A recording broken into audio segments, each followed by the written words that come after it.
कोनो गवैया अपने गायिका से भोकानी से कहले रहले बाबू का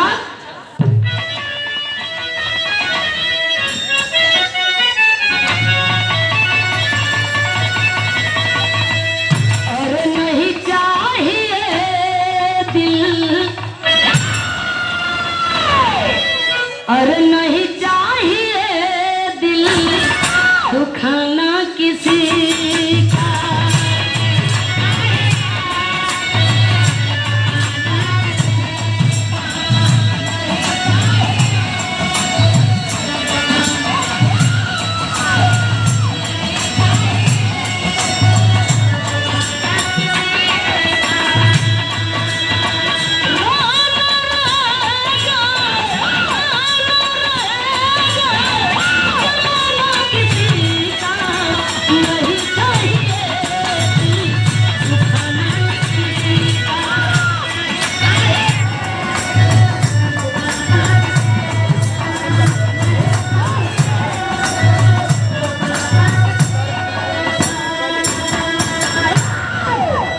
ब्रह्मा जी जो ने पुतला के तैयार कैल वही पुतला पर मोहित हो गई, बुझाए कि उमर रही हम।